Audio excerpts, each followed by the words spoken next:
Hi students, कैसे हैं आप सब। Welcome back to my channel after 2 weeks. तकरीबन 2 हफ्ते बाद लेक्चर अपलोड कर रहा हूँ मैं। बस कुछ मसरूफियात थी जिस वजह से मैं लेक्चर अपलोड नहीं कर सका और लेक्चर मैं नहीं बना सका। एनीवेज, आज के लेक्चर में हम डिस्कस करने वाले हैं अलजेब्रिक फंक्शंस की integration by using some useful substitutions.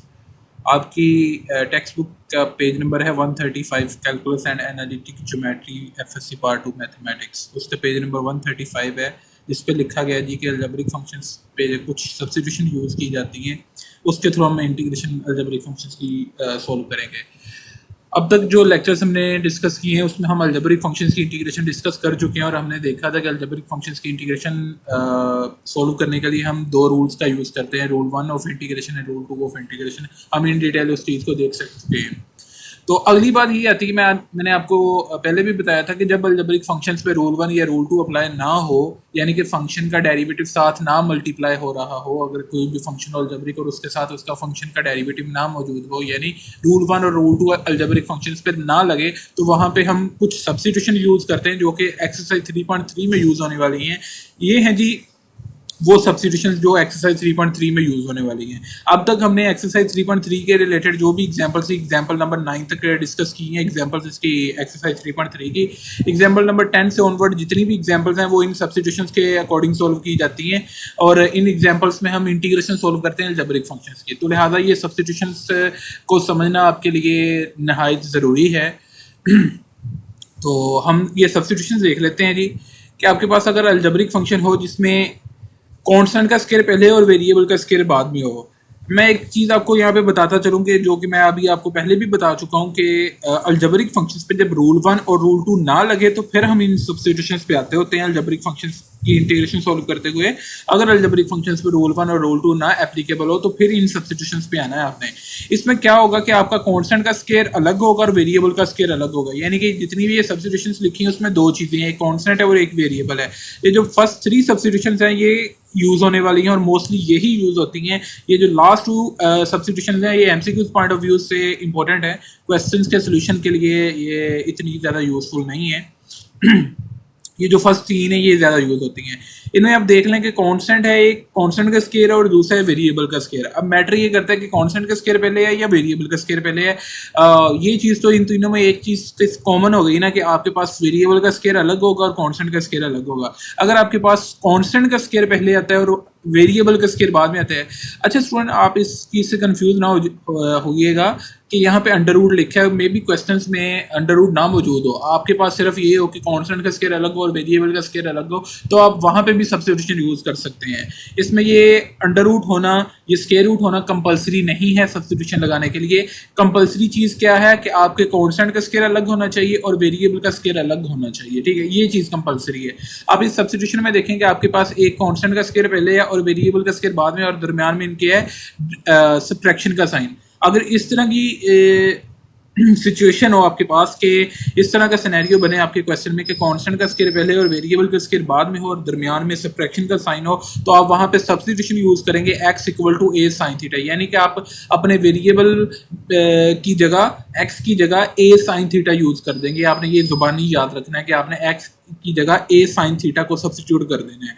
और अगर आपके पास वेरिएबल का स्केयर पहले है और कांस्टेंट का स्केयर बाद में है और दरमियान में जो साइन है वो सब्ट्रैक्शन का ही है, तो आपने वेरिएबल का स्केयर पहले देखना है। तो अगर वेरिएबल का स्केयर पहले है तो आपने सब्स्टिट्यूशन यूज करनी है, x की जगह a साइन थीटा यूज करना है, x equal to a sine theta को आपने यूज करना है, ठीक है। तो थर्ड वन ये है कि आपके पास दरमियान में आ जाता है एडिशन का साइन, ठीक है, सम का साइन आ जाता है। अब यहाँ पे ये चीज़ मैटर नहीं करती कि कांस्टेंट का स्केयर पहले है या वेरिएबल का स्केयर पहले है। आपको पता है 3 + 4 कर लें चाहे 4 + 3 कर लें, आपके पास आंसर सेम ही आता है। तो मेरे कहने का मतलब ये था कि अगर आपके पास a का स्केयर पहले है चाहे x का स्केयर पहले है, तो दरमियान में अगर एडिशन का साइन है तो वो दोनों चीज़ें सेम ही है। तो यहाँ पे मैटर नहीं करता है वेरिएबल का स्केयर पहले है या कांस्टेंट का स्केयर पहले है। आपने यहाँ पे देखना है दरमियान में एडिशन का साइन है और कांस्टेंट का स्केयर अलग है और वेरिएबल का स्केयर अलग है, तो आप सब्स्टिट्यूशन क्या यूज करेंगे, x equal to a tan theta. जो लास्ट वाली 2 सब्स्टिट्यूशंस हैं वो आप देख लीजिएगा, ये क्वेश्चंस में इतनी ज़्यादा यूजफुल नहीं है, ये ऑलमोस्ट यूज होती हैं एमसीक्यूज पॉइंट ऑफ व्यू में, एमसीक्यूज में आप पूछ लिया जाता है इनको, ठीक है। तो हम क्वेश्चन देखते हैं जी। मैं ये 3 सब्स्टिट्यूशन का आपको बता चुका हूँ।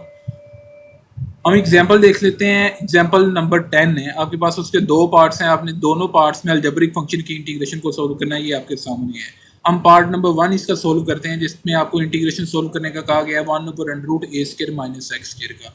तो स्टूडेंट्स अगर आप देखें कि पहले फंक्शन पे गौर करें, ये कौन सा फंक्शन है, ये है एक अलजेब्रिक फंक्शन। और आपको पता है जब अलजेब्रिक फंक्शन पे रूल 1 और रूल 2 ना एप्लीकेबल हो तो आप वहाँ पे सब्स्टिट्यूशन यूज़ करते हैं, जो कि मैं अभी आपको करवा चुका हूँ इसी लेक्चर के स्टार्ट में, जो हमने अभी डिस्कस किया है ऊपर, वो सब्स्टिट्यूशन यूज़ करनी है। पहले आप ये चीज़ देख लें कि यहाँ पे आया कि रूल 1 ऑफ इंटीग्रेशन या रूल 2 ऑफ इंटीग्रेशन एप्लीकेबल हो भी रहा है कि नहीं, ठीक है। तो आप यहाँ पे देख लें कि रूल 2 इस वजह से फेल हुआ कि बड़े के नीचे फंक्शन की होल पार पड़ी थी 1/2 अंडर रूट है ना, तो इसको यहाँ पे होना चाहिए था। चलो ये रूल 2 तो इस वजह से फेल हुआ। अगर आप इसको उठाकर ऊपर भी ले जाते हैं बटे के ऊपर, तो ये चीज़ ऐसे बन जाएगी ना a² माइनस x², ठीक है। और ऊपर जाकर ये पार क्या बन जाएगी -1/2। अब यहाँ पे आप रूल 1 लगाने की कोशिश करें, क्योंकि अब आपके पास डिवीजन का साइन या ये जो क्वेश्चन फॉर्म थी वो खत्म हो गई है, आप इसको उठाकर ऊपर ले गए हैं, ठीक है। अब ये -1/2 होल पार तो आप रूल 1 के लिए कंसिडर नहीं करेंगे, जैसे कि आपको मैं बता चुका हूँ प्रीवियस लेक्चर्स में कि रूल 1 में होल पार फंक्शन की कंसिडर नहीं की जाती। तो आपके पास फंक्शन बचते हैं सिंपली a² माइनस x²। अगर आप इसका x के हिसाब से डेरिवेटिव लेना चाहेंगे तो आप देखेंगे कि इसका डेरिवेटिव आता है -2x, जो कि साथ फंक्शन के आगे मल्टीप्लाई होना चाहिए था, यानी कि फंक्शन के साथ उसका डेरिवेटिव मौजूद होना चाहिए था। अगर तो अकेला -2 का फर्क होता है, कांस्टेंट या कोफिशिएंट का फर्क होता है, या साइन का फर्क होता है, सब्ट्रैक्शन का साइन चाहिए था, वो आप उस पर समझौता किया जा सकता था, आप उसको बना सकते थे। मगर यहाँ पे फर्क किसका डेरिवेटिव आ रहा है आपके पास -2x, जो कि आगे मौजूद ही नहीं है, तो वेरिएबल का फर्क पड़ रहा है। तो इसका मतलब है कि फंक्शन का डेरिवेटिव फंक्शन के नेक्स्ट नहीं बन रहा, तो यहाँ पे रूल 1 भी नहीं है एप्लीकेबल और रूल 2 भी एप्लीकेबल नहीं है। तो आप यहाँ पे क्या लगाएंगे, एक्सरसाइज 3.3 की ये जो यूजफुल सब्स्टिट्यूशंस हैं अलजेब्रिक फंक्शन पे लगाएंगे। इन तीनों में से एक लगेगी, आप गौर करेंगे। आप देखें यहाँ पे अंडर रूट छोड़ दें, वो बटे के नीचे पड़ा है, बटे के ऊपर पड़ा है, अंडर रूट है कि नहीं है, आप ये चीज़ छोड़ दें। आप सिर्फ इस चीज़ पे गौर करें कि कांस्टेंट का स्केयर अलग है और यहाँ पे वेरिएबल का स्केयर अलग है, ठीक है। अब यहाँ पे मैटर ये चीज़ करती है कांस्टेंट का स्केयर पहले है या वेरिएबल का स्केयर पहले है। कांस्टेंट का स्केयर पहले है, तो आप फर्स्ट वन सब्स्टिट्यूशन पे जाएं जिसमें कांस्टेंट का स्केयर पहले होता है और वेरिएबल का स्केयर बाद में हो, तो आपके पास सब्स्टिट्यूशन यूज होती है x = a sin थीटा। तो हमने यही लिखा है, using suitable substitution x = a sin theta. इसका मतलब है कि आपके ये जो क्वेश्चन में इंटीग्रेटेड क्वेश्चन में आपके पास x की जगह क्या चला जाएगा, a sin थीटा चला जाएगा, ठीक है। जब x की जगह a sin थीटा चला जाएगा तो यहाँ पे dx की जगह भी क्या होना चाहिए, आपके पास d थीटा होना चाहिए, क्योंकि वेरिएबल इन्वॉल्विंग वेरिएबल अब थीटा हो जाएगा ना। x था तो यहाँ पे dx मौजूद था, जब x की जगह a sin थीटा यानी कि थीटा वेरिएबल चला जाएगा तो यहाँ पे भी आपको क्या चाहिए, d थीटा। तो d थीटा बनाने के लिए आप दोनों साइड्स पे क्या करेंगे, डिफरेंशियल ऑन बोथ साइड। अब यहाँ पे a जो a है ना राइट साइड पे पड़ा, इसका डिफरेंशियल नहीं लिया जाएगा क्योंकि ये a है कोफिशिएंट, तो कोफिशिएंट का डिफरेंशियल नहीं लिया जाता, तो हम कोफिशिएंट को बाहर लिखते हैं। आप डिफरेंशियल लेंगे साइन थीटा का और लेफ्ट साइड में आप डिफरेंशियल लेंगे x का। x का डिफरेंशियल dx बन गया, राइट साइड में a, वैसे ही साइन थीटा का डिफरेंशियल जैसे कि आप डेरिवेटिव लेते हैं, साइन का डेरिवेटिव क्या आता होता है आपके पास कोस थीटा, ठीक है। तो साइन थीटा का डिफरेंशियल क्या आ चुका, कोस थीटा। साथ इसके एंगल जो थीटा है उसका नेक्स्ट दोबारा डिफरेंशियल लेना, तो एंगल थीटा का डिफरेंशियल ये वो बन जाएगा d थीटा। तो इस तरह साइन थीटा का डिफरेंशियल आया आपके पास आया कोस थीटा d थीटा, तो dx बन गया a cos theta d theta. इसका मतलब है क्वेश्चन में जहां पे आपके पास dx मौजूद है आप उसकी जगह क्या ले जाएं, a cos theta d theta. तो आपका इंटीग्रल आप लिखेंगे इंटीग्रल बिकम्स dx की जगह चला जाएगा a cos theta d theta, और ये जो x था उसकी जगह इस लाइन के अकॉर्डिंग, इस सब्स्टिट्यूशन के अकॉर्डिंग क्या चला जाएगा, a sin थीटा, ठीक है। तो हमने यही चीज यूज की, तो आपके पास इंटीग्रल आपका ये कुछ यूं बन गया कि x की जगह a sin थीटा चला गया, x का स्क्वायर था तो हमने a sin थीटा का स्क्वायर यहाँ पे पुट किया, ठीक है। तो आप स्क्वायर को सोल्व करेंगे तो ये बन जाएगा a square sin square theta, ठीक है। तो इन दोनों में से कॉमन निकल रहा है, डिवीजन में ये देखें, डिनोमिनेटर में देखें जी कि ए स्क्वायर कॉमन निकल रहा है, ए स्क्वायर आपने कॉमन निकाल दिया, अंदर बच जाता है 1 माइनस साइन स्क्वायर थीटा। तो फंडामेंटल आइडेंटिटी के according 1 minus sine square theta की जगह आपके पास जाएगा कोस स्क्वायर थीटा, तो आप 1 माइनस साइन स्क्वायर थीटा की जगह ले जाएंगे कोस स्क्वायर थीटा, ठीक है। अब कोस स्क्वायर थीटा चला गया यहाँ पे, अब ए का अंडर रूट अलग, ए स्क्वायर का अंडर रूट आपने अलग सोल्व करना है, कोस स्क्वायर थीटा का अंडर रूट अलग सोल्व करना है। तो जब आप दोनों का अंडर रूट अलग सोल्व करेंगे तो इसका स्क्वायर भी अंडर रूट से कैंसिल हो जाएगा और इसका जो स्केयर है वो भी अंडर रूट से कैंसिल हो जाएगा, ठीक है। तो बटे में आपके पास यहाँ पे बचेगा ए कोस थीटा। ये जो साथ लिखा जा रहा है वो एज इट इज मैं वैसे ही लिखी जा रहा हूँ, साथ साथ वो चलता जा रहा है, ए कोस थीटा डी थीटा। अब यहाँ पे कैंसिलेशन हो रही है, ए कोस थीटा को आप उठाकर इससे ए कोस थीटा से कैंसिल कर देंगे तो सिंपली 1 बचता है डी थीटा। अब 1 है कांस्टेंट, आपको पता है कांस्टेंट की इंटीग्रेशन कैसे सोल्व करते हैं। कांस्टेंट की इंटीग्रेशन जिस वेरिएबल के हिसाब से आप सोल्व कर रहे होते हैं उस वेरिएबल को कांस्टेंट के साथ मल्टीप्लाई कर दिया जाता है। कहने का मतलब ये कि अगर यहाँ पे 5 भी होता तो आप थीटा के हिसाब से इंटीग्रेशन सोल्व कर रहे हैं ना 5 की, तो इसका आंसर आना था 5 थीटा। 1 की इंटीग्रेशन थीटा के हिसाब से सोल्व की तो 1 को थीटा के साथ मल्टीप्लाई किया तो थीटा बन गया, थीटा प्लस सी आपके पास आंसर आ चुका। अब यहां तक आपने इंटीग्रेशन सोल्व कर ली है। बेसिकली आप सब्स्टिट्यूशन किस लिए यूज करते हैं कि आपकी इंटीग्रेशन सोल्व हो जाए। रूल 1 रूल 2 नहीं लग रहा था अलजेब्रिक फंक्शन पे, आपने सब्स्टिट्यूशन यूज करके इंटीग्रेशन सोल्व कर ली, आपके पास आंसर बना in term of theta variable. मगर आपको आंसर किस वेरिएबल में चाहिए, एक्स की फॉर्म में, क्योंकि जो रिक्वायर्ड इंटीग्रल था जो आपने क्वेश्चन सोल्व करना था उसमें इन्वॉल्विंग वेरिएबल कौन सा था जो गिवन था क्वेश्चन, उसमें इन्वॉल्विंग वेरिएबल एक्स था। तो फाइनल आंसर भी इन टर्म ऑफ एक्स होना चाहिए। सिर्फ आप थीटा लेके गए इंटीग्रेशन सोल्व करने के लिए, तो आप दोबारा आपको आंसर चाहिए इन टर्म ऑफ एक्स। तो आप क्या करेंगे कि भाई यहाँ पे आप सब्स्टिट्यूशन दोबारा लिखेंगे, भाई हमने एक्स की जगह ए साइन थीटा को यूज किया जो कि फर्स्ट लाइन में यूजिंग सुइटेबल सब्स्टिट्यूशन हमने यूज किया जी x equal to a sine theta. तो मैंने यहाँ पे उसी का हिंट दिया कि एक्स इक्वल होता है ए साइन थीटा के। तो राइट साइड पे आपके पास क्या बचा है, ए, ठीक है, ए साइन थीटा। तो आप राइट से ए को उठाएं इधर ले आए तो एक्स ओवर ए बन जाएगा। आपको थीटा की वैल्यू चाहिए ना, अब साइन को इधर लेके आए तो साइन इनवर्स बन जाएगा। इसका मतलब है थीटा की जगह क्या चला जाएगा, साइन इनवर्स एक्स ओवर ए। तो आप थीटा की जगह क्या पुट कर दे, साइन इनवर्स एक्स ओवर ए प्लस सी, वैसे ही दैट्स एन आंसर। इस तरह ये आपके पास आंसर बन चुका। और ये जो एक इंपॉर्टेंट रिजल्ट है और ये रिजल्ट आपने जुबानी याद भी रखना है। इंशाल्लाह हम नेक्स्ट लेक्चर में एक्सरसाइज 3.3 स्टार्ट करेंगे। वो एक्सरसाइज स्टार्ट करने से पहले हम कुछ इंपॉर्टेंट रिजल्ट्स देखें तो ये जो मैं आपको बताऊंगा जो आपने जुबानी याद रखनी है, ठीक है।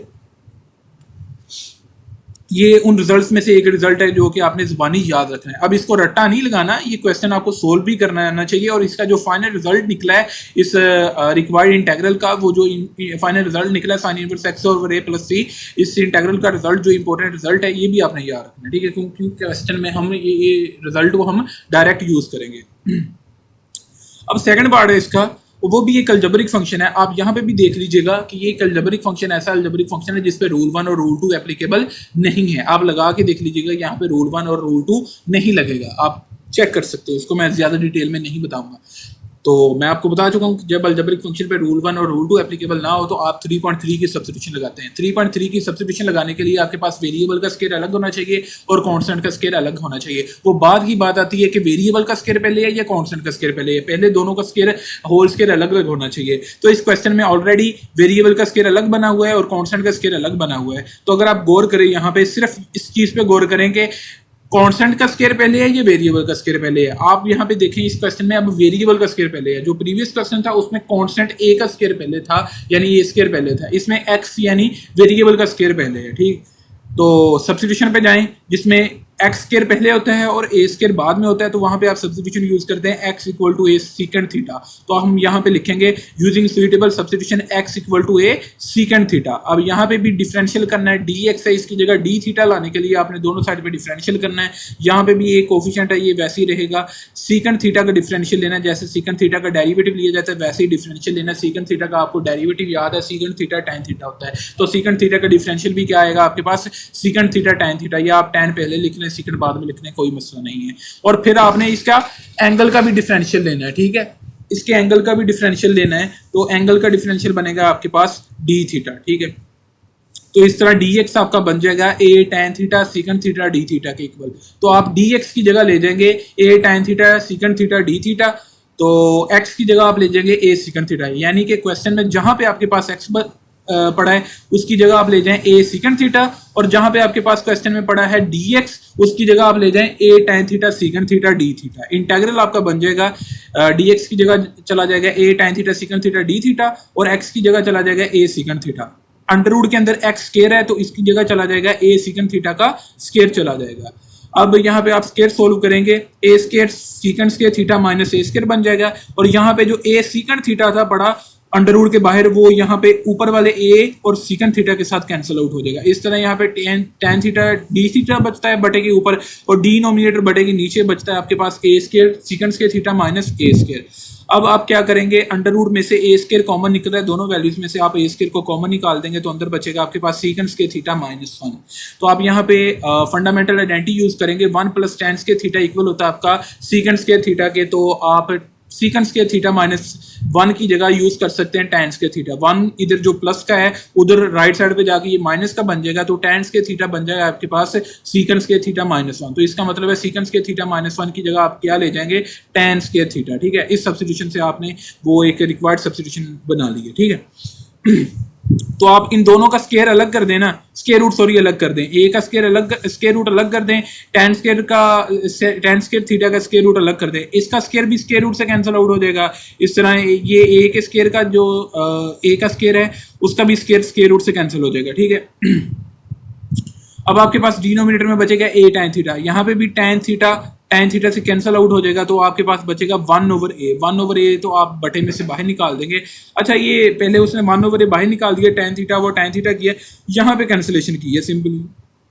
इस स्टेप में नहीं कैंसिलेशन की थी, मैं इसको अरेज कर देता हूँ, इस स्टेप में नहीं की थी। बेसिकली इस स्टेप में उसने 1/a एज अ कोफिशिएंट बाहर निकाला था, क्योंकि आपको पता है कोफिशिएंट का इंटीग्रल नहीं दिया जाता।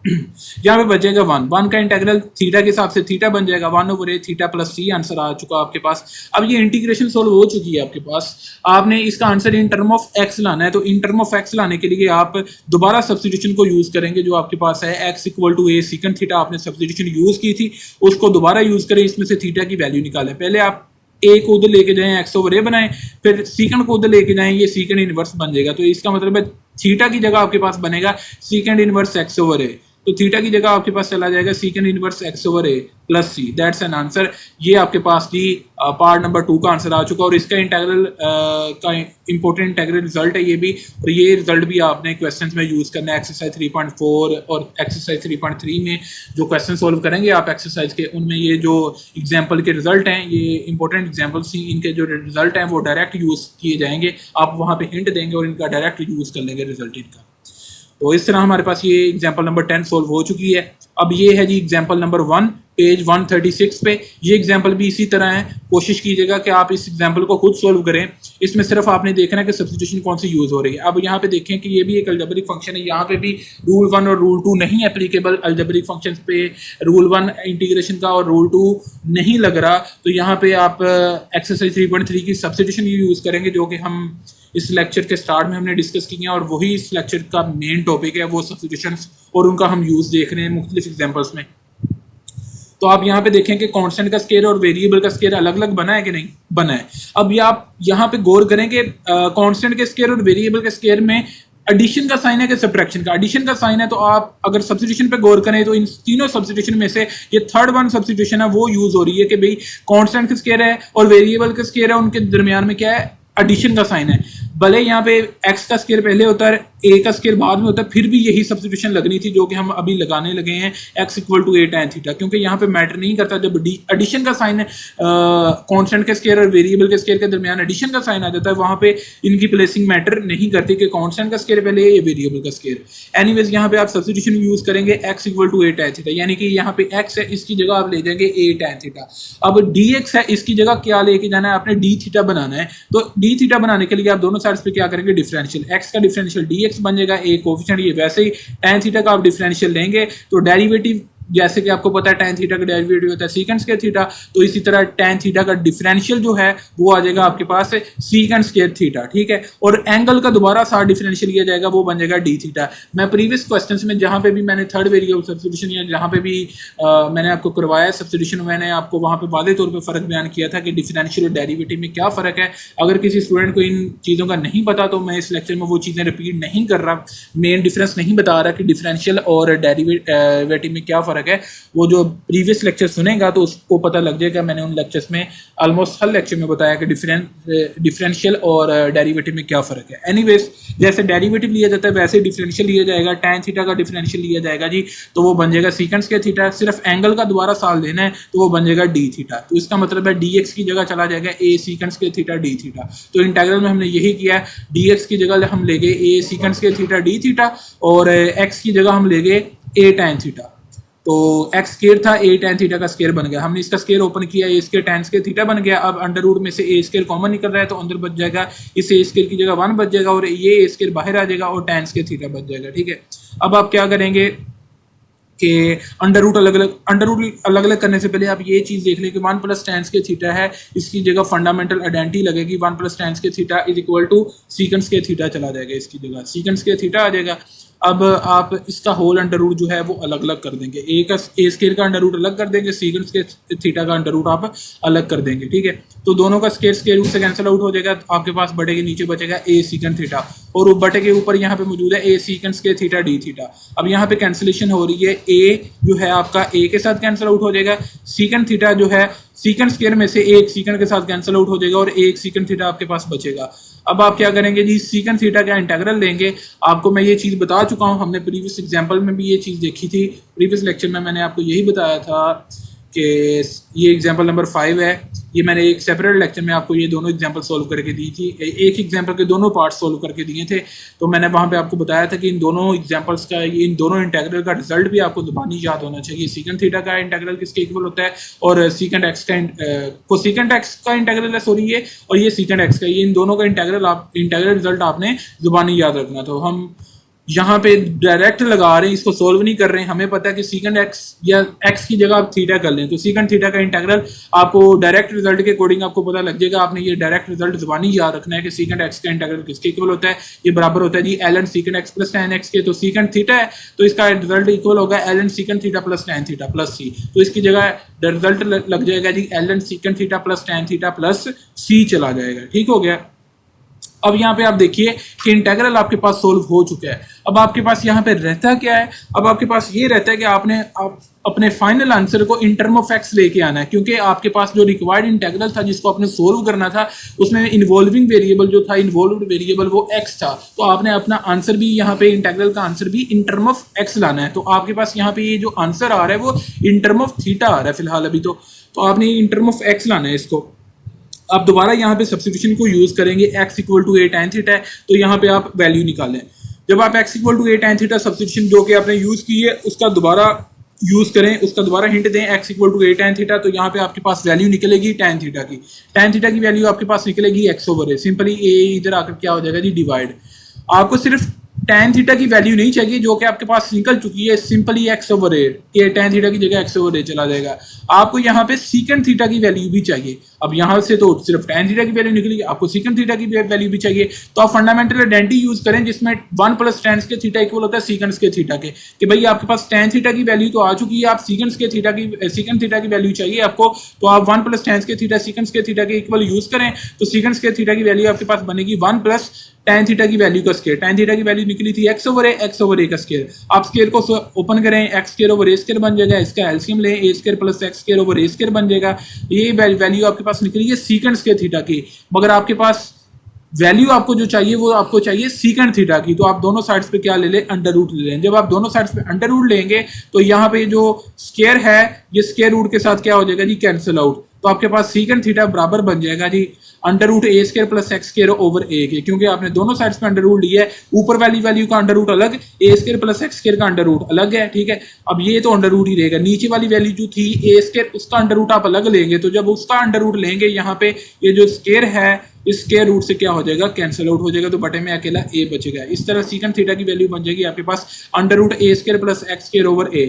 तो आप यहाँ पे इन दोनों को यूज करते हुए, इन दोनों वैल्यूज को यूज करते हुए आप अपना फाइनल रिजल्ट बना सकते हैं। ये जो आपके पास इंटीग्रल का रिजल्ट निकला था उसमें आप सीकेंड थीटा की जगह पुट कर दें अंडर रूट x के a square plus x square over a, और tan थीटा की जगह आप पुट कर दें x ओवर a। तो हमने यही किया, ये जो आपके पास इंटीग्रल का रिजल्ट निकला था, ये जो दोनों वैल्यूज है हमने सीकेंट थीटा और tan थीटा की यहाँ पे पुट की हैं इंटीग्रल के रिजल्ट में जो हमारे पास आया था। तो हमारे पास ये वैल्यू निकल चुकी है। अब यहाँ पे आप एलसीएम लें, ठीक है, तो एलसीएम लेके आपके पास ये कुछ यूँ चीज़ बन जाएगी। अब यहाँ पे लॉ की प्रॉपर्टी बेसिकली लग रही है, ln a over b equal होता है basically ln a minus ln b के। ऊपर वाली वैल्यू सारी को a कह दिया और नीचे वाली सारी वैल्यू को b कह दिया। मान लेंगे, चलो ये कह लेंगे ऊपर वाली सारी वैल्यू x की है और नीचे वाली वैल्यू y की है। ln x over y by using log function property, ये जो कि हम दूसरे चैप्टर में भी प्रॉपर्टीज का यूज कर चुके हैं एक्सरसाइज 2.6 में। और लॉ की प्रॉपर्टी के according ln a over b equal आ जाएगा आपके पास ln a minus ln b। जब आप दोनों का लॉग अलग करना चाहेंगे, ऊपर वाली वैल्यू का लॉग अलग कर देंगे और नीचे वाली वैल्यू का लॉग अलग कर देंगे, तो दरमियान में ये जो डिवीजन का साइन था वो सब्ट्रैक्शन में चेंज हो जाएगा लॉ की प्रॉपर्टी के अकॉर्डिंग। तो यहाँ पे तभी यहाँ पे माइनस बना। तो आप यहाँ पे देखिए कैलकुलेटर से सोल्व कर लीजिएगा, चाहे कि नेचुरल लॉग लें, अगर आप किसी भी कांस्टेंट नंबर का नेचुरल लॉग लें वो भी एक कांस्टेंट नंबर ही आता है और c भी एक कांस्टेंट नंबर है। तो इन दोनों को इकट्ठा करके आप हिंट ये दें कि minus ln a plus c basically का कांस्टेंट नंबर है। तो आप minus ln a plus c की जगह एक ही कांस्टेंट नंबर यूज कर लें, वो प्लस का c यूज कर लें। आप प्लस का c यूज कर दिया जाएगा तो इस तरह आपके पास ये इंटीग्रल रिजल्ट बन जाएगा आपके पास, ठीक है। ये इंपॉर्टेंट एग्जांपल थी, ये जो तीनों हमने एग्जांपल्स डिस्कस की हैं, और ये जो लास्ट वाली एग्जांपल थी ये अभी हमने जो अभी डिस्कस की है, ये इंपॉर्टेंट लॉन्ग क्वेश्चन है। इसके रिलेटेड एक क्वेश्चन भी आपका एक्सरसाइज में पड़ा है। एक्सरसाइज 3.3 का जो 8th क्वेश्चन है उसका फर्स्ट पार्ट जो है वो इसी एग्जांपल के रिलेटेड है ऑलमोस्ट, ठीक है। तो ये आपके पास हो चुका, और इसका जो आपने ये रिजल्ट है ये भी इंपॉर्टेंट इंटीग्रल रिजल्ट है, ये भी आपने याद रखना है क्योंकि एक्सरसाइज 3.4 के लॉन्ग क्वेश्चन हैं 5-6, उनमें ये रिजल्ट है, ये जो इंपॉर्टेंट रिजल्ट्स हैं ये डायरेक्ट यूज होने वाले हैं वहाँ पे, और एमसीक्यू में भी आपसे पूछा जा सकता है। इस वजह से इन इंटीग्रल्स को आपको सोल्व भी करना आना चाहिए, ठीक है, इन क्वेश्चंस को, इन या इन एग्जांपल्स को, और इनका रिजल्ट भी आपको जुबानी याद होना चाहिए। अब आपके पास लास्ट एग्जांपल रह जाती है, ठीक है, ये आपने खुद करनी है या आप खुद ट्राई कीजिएगा, वरना मैं आपको ये इंशाल्लाह नेक्स्ट लेक्चर में आपको करवा दूंगा, और नेक्स्ट लेक्चर में हम एक्सरसाइज भी स्टार्ट कर लेंगे। तब तक के लिए खुदा हाफिज़।